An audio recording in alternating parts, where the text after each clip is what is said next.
Hey everyone, welcome back. Thanks for taking a couple minutes out of your day to listen and watch as we continue to, break into Believe in We and what it is, and also our intro into Dare to Lead by Brene Brown. As we briefly mentioned in our previous video, we're kind of reading and exploring Dare to Lead, which is a book that dives kind of headfirst into what leadership means and, what it looks like in that kind of like nitty gritty cultures of society and work. I think we can all agree that studying leadership is it's a lot easier than leading. Reading about it, studying about it, it's easier to do. I think we all have some potential to grow as leaders, and there is room for growth there. Emily, what is your definition of a leader? Yeah, thanks, Travis, and hey, everyone. Good question. I think a leader is sometimes misdescribed as maybe a boss or some sort of elected official, maybe. I think of a leader as someone who inspires me, leads me, and guides me. And I really love Brene's definition of a leader that she shared in the book. A leader is anyone who takes responsibility for finding the potential in people and processes and who has the courage to develop that potential. So I say this in my orientation, but I think that we should hire more based on someone's heart and character rather than on someone's skills. And the leaders that made the biggest impact on me in my career so far is those people that have given me a chance. They believed in me and they really taught me and they walked me through it. The bosses that have had the biggest negative impact on me expected me to know it all from the beginning. It was only business. And sometimes you feel less than. I woke up some days and I felt anxious, and it took a long time or a lot of motivation to go to work every day. And so some of you guys may have been, maybe even currently, experiencing that now. So Travis, what about the way people are leading today needs to change in order for leaders to be successful? I think we need braver leaders and more courageous cultures. Okay, yeah, I could see that. I agree with that. But how do we do that? Like, how can we cultivate that braver environment of braver and more courageous cultures?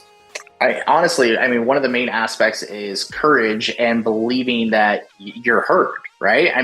What happens when you are courageous? Like, what happens when you step out of your comfort zone?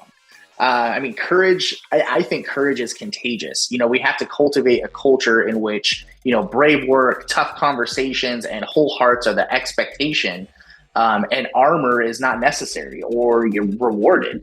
For many, the culture at work may need to be better than what they experience at home. It's like there has to be differences and, lines drawn. And, some of our most important leaders need to not always tell our owners to leave their armor at home or at the door. Emily, I'm going to throw this at you. What do you think about that statement? It's like, leave your baggage at the door. Yeah, that's a great question and so relevant, while we discuss this today. And I wish I could call Brene and ask her thoughts on this. But I think that she mentioned something in the book that maybe could be related in a nutshell. That is, while work is really important, our owner's home life may require self-protection, where we're called to create a space in our work where our owners can walk in for the day, right, for their shift, and take off that crashing weight of their armor.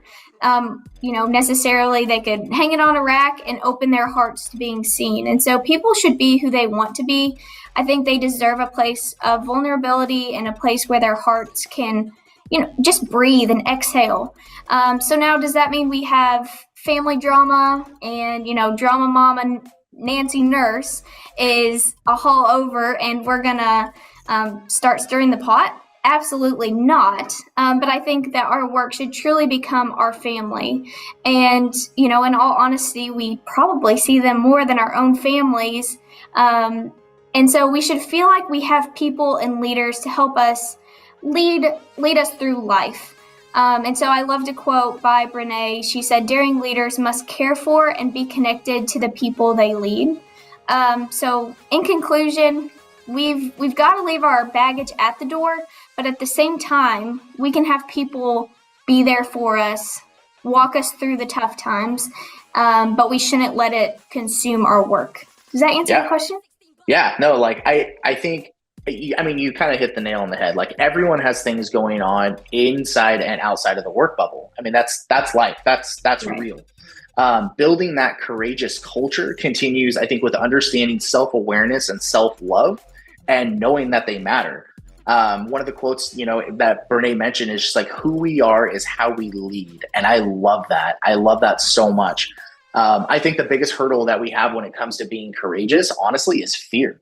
Fear that we can't be ourselves, fear that, we won't be taken seriously, or fear that we won't be heard, or, fear that we're just not adequate. And we shouldn't have to walk into these situations and feel like we have to protect ourselves. Right. I think a brave and courageous culture is being able to walk into places without having our guard up. So I think as we conclude, what does that kind of courageous environment look like, for you? I mean, well, what does it look like? What does it feel like? What do what does that mean to you? So I think, take some time, think about it, take some notes, reflect, talk to your ED, or whoever. Yeah. So as you think about the kind of leader that you want to become, the environment that you're in right now, or maybe that you want to, build that culture, how are you going to cultivate the change in your center? And so I think an awesome way to show leadership first, right off the bat, is to recognize those who are going above and beyond in your center.